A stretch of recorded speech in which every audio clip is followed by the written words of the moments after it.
За да разберем своята индивидуална отговорност, трябва също така да осъзнаем целия Божи план. Защото, макар да е вярно, че всеки може да каже «Аз съм», това е само половината на твърдението.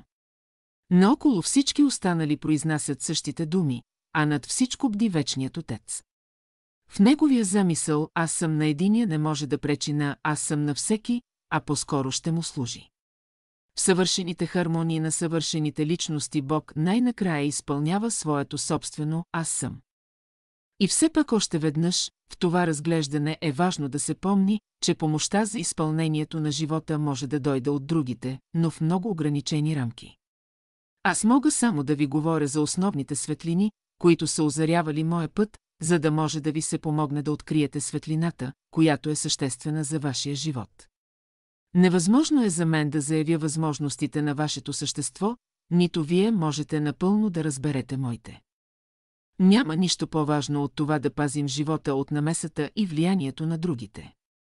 Жалко е, когато, както казва Браунинг, животът е само магазин, приятелю, целият ти живот ли беше магазин, витрината му, привличаща цялата улица, позволяваше на всеки любопитко да надникне към съкровищата зад единствения стъклен лист, но само магазин, ден след ден, ангелът ти пазител е спал, звездите са те изоставили.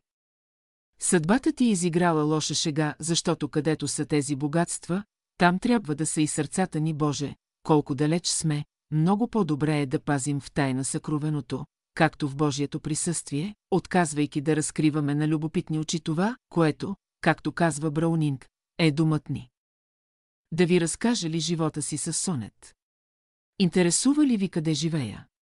Има ли думът ми оскъдно обзавеждане или е препълнен с богатства, да ви отворя ли сърцето си с ключа на сонета, да покани ли всички, както са правили някои преди мен? Ето я, къщата ми, отворена за всички. Всекидневната, гостната, дори спалнята ми. Билетът за разглеждане се купува от издателя. Не, благодаря на публиката, трябва да откажа, ако искате, можете да надникнете през прозореца ми. Но, моля ви, не прекрачвайте прага на дома ми.